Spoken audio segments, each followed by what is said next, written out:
Fala galera, tudo certo? Então, essa semana, seja lá o dia que eu estiver postando esse vídeo, a gente vai falar um pouquinho sobre o período regencial no Brasil. O que é o período regencial? É o período que comporta a saída de Dom Pedro I do Brasil e a coroação do seu filho, Pedro II, como novo imperador do Brasil. Então, vamos lá. O que vai acontecer aí? A gente sabe que isso vai acontecer assim que Dom Pedro fala: não quero mais brincar disso, vou me embora para Portugal, não quero mais esse parquinho. Ele fala isso na Realzona mesmo, porque o pai dele faleceu e ele quer assumir o trono em Portugal, tá? Né? Porque ele não tá afim mais de morar aqui não, porque ele gostava muito de mandar, tá? Então ele queria mandar em outro lugar, né? Ele queria ir para Portugal por dois grandes motivos. Primeiro, para ser rei de lá, e segundo, para assegurar que a sua filha, irmã mais nova de Pedro de Alcântara, tivesse acesso a um trono, a ser uma nobre e futuramente rainha, tá?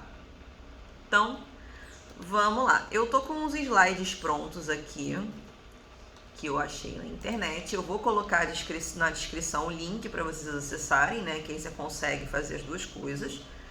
Sobre o período regencial, né? Eu tenho o primeiro reinado entre 1822 a 1831, o período regencial de 31 a 40, o segundo reinado de 40 a 89. Tudo isso dentro de 1800, tá? E aí, vamos lá, o Brasil regencial, ele vai começar com a abdicação de Dom Pedro I, ele mete o pé daqui, larga a criança, né? Porque Pedro de Alcântara tinha 6 anos, tá? Não era aquela coisa assim, tipo, ah, não, ele era já a idade de Dom Pedro I quando o pai fez isso com ele. Não, tá? Pedro de Alcântara era criança, tinha 6 anos de idade. Ele foi largado aqui e o pai meteu o pé. Então, vamos lá. A regência, ela acontece pelo seguinte fato. O imperador que deveria assumir o trono no lugar de Dom Pedro I não tinha idade suficiente para assumir o trono brasileiro.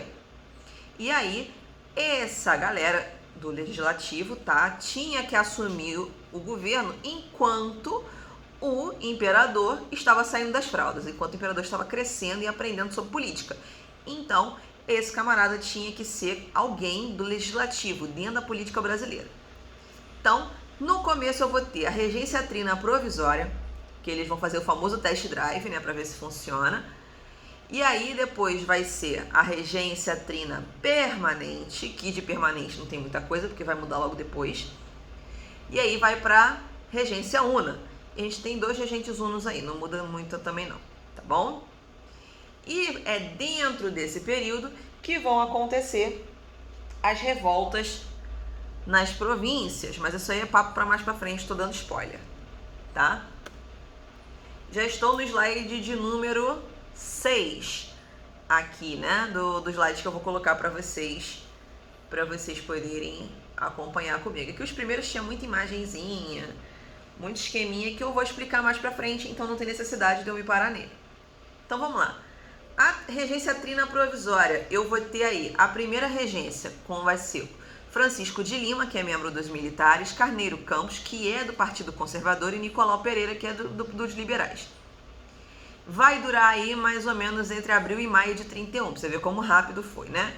O que eles queriam? Eles queriam estabelecer a paz interna, ou seja, resolver as tretas que estavam acontecendo no Brasil aqui dentro, e dar o perdão, a anistia, né, aos revoltosos, aqueles que se revoltaram contra Pedro I. Né, traz a galera de volta aí, os exilados que foram lá para fora. No slide 7, ele vai falar sobre a regência trina permanente, que vai ser entre 31 e 35, vai ser a que vai durar mais. Né? Essa composição, a primeira composição, né? Eu vou ter lá, vai ter Francisco Lima, Braulio Muniz e Costa Carvalho. Esses regentes trinos, eles vão ter um caráter de governo mais liberal e menos conservador. E vão manter o objetivo de combater as revoltas, porque o circo está pegando fogo no Brasil. Vamos lá. Professora, você está falando para mim aí liberal, conservador, moderado? Eu não estou entendendo nada do que você está falando. Vou falar agora, tá? O Brasil tinha 3 grandes partidos políticos que estavam disputando o poder no Brasil após a saída de Dom Pedro I. Eram eles os liberais exaltados, os liberais moderados e os restauradores ou conservadores. O nome é o mesmo, tá? Muda o nome, mas o miolinho da farofa lá é a mesma coisa, ok? Então vamos lá. Os liberais exaltados. E eu vou passar agora para o slide 8, que ele me dá maiores detalhes. Então vamos lá. Os conservadores ou restauradores. Primeira coisa que eles vão pedir, eles querem que Dom Pedro I volte para o Brasil e que o Brasil volte a ser uma monarquia absolutista. Eles querem o retorno de uma monarquia absolutista, de Dom Pedro I, imperador absoluto do Brasil. Beleza? E quem é que apoia esses setores? Quem são os alucinados que querem que o Brasil volte a ser uma monarquia absolutista? Eu vou ter aí comerciantes portugueses, que era a galera que lucrava, militares de alta patente e altos funcionários. Que é o quê? Esses altos funcionários seriam rapidamente convertidos na corte de Dom Pedro I. Primeiro ponto. Esses militares de alta patente vão trabalhar para Dom Pedro I, então vão manter suas fortunas. E esses comerciantes portugueses, eles já se davam bem com o Brasil como estava na época do Império. Então eles queriam a continuidade, é por isso que a gente chama de conservadores. Porque eles queriam a famosa frase, do time que está ganhando não se mexe. Só que o time que está ganhando não se mexe, é o time dele que está ganhando. Uma galera está tomando ferro. Mas o dele está ganhando, então para ele tem que deixar do jeito que está. Que na lógica dele faz sentido. E aí logo depois eu tenho os liberais exaltados, que é o outro extremo da política brasileira. Por quê? Os liberais exaltados, eles querem tudo aquilo que os restauradores não querem. Tá? Então, por exemplo, os restauradores querem o absolutismo e a volta de Dom Pedro I. Os liberais querem que o poder seja descentralizado, ou seja, que o poder seja dividido entre as províncias. Cada província vai ter o seu poder. Beleza? Eles querem uma autonomia administrativa das províncias, que cada um mande no seu quadrado. Eu vou ter uma Constituição Federal, né, onde eu tenho essa lei suprema, porém eu vou ter leis locais, eu vou ter leis estaduais ou provinciais, que na época que era província. Então você vai ter o governo do rei lá, do cara que manda, e você vai ter leis locais, onde atende as necessidades e demandas das pessoas que moram naquela área. Eles vão procurar um sistema federalista, ou seja, né, uma república federativa.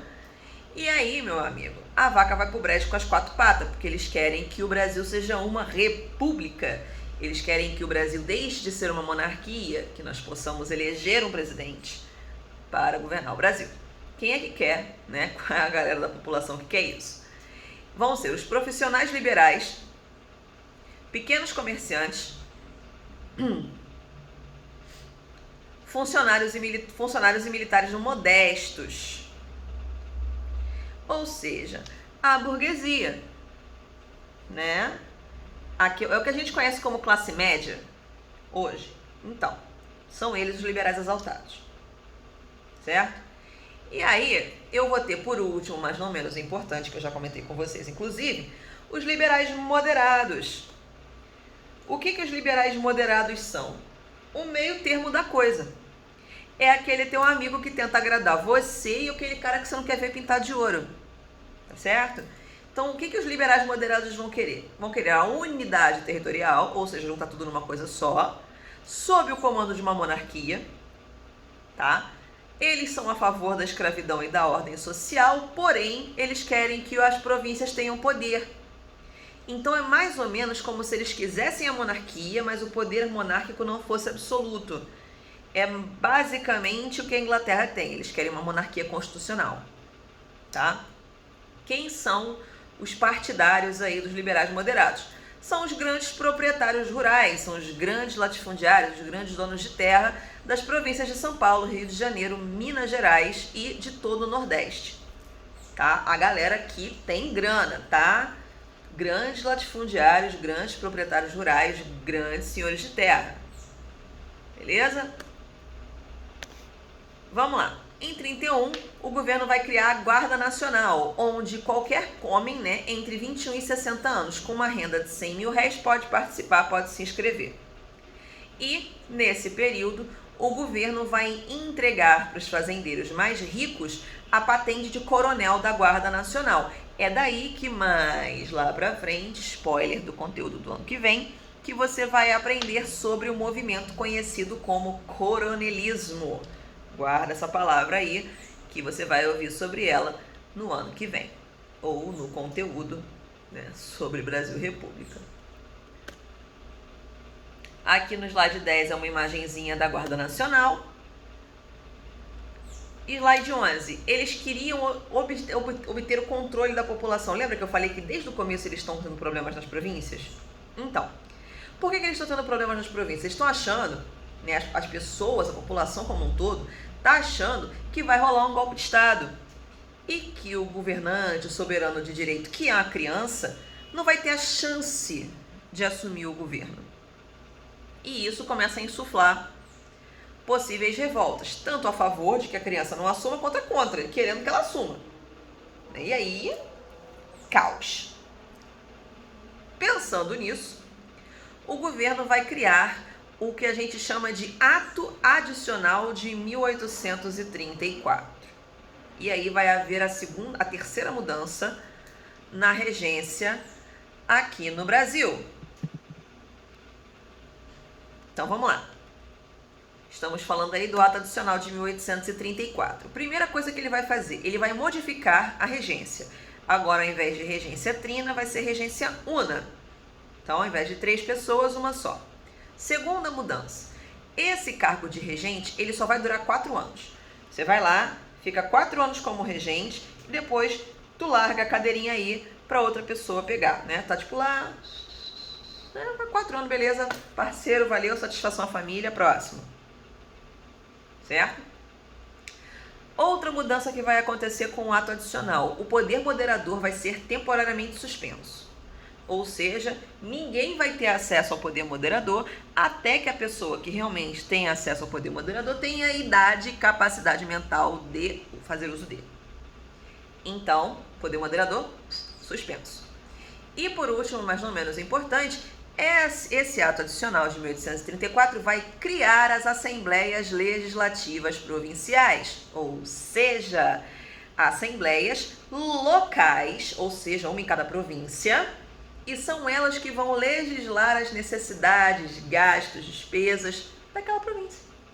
Então, eles vão estabelecer leis locais, tá bom? Vou dar uma parada aqui, vou dar uma pausazinha aqui. E vou pausar para o próximo vídeo, tá bom? Segura a onda aí que a gente já volta.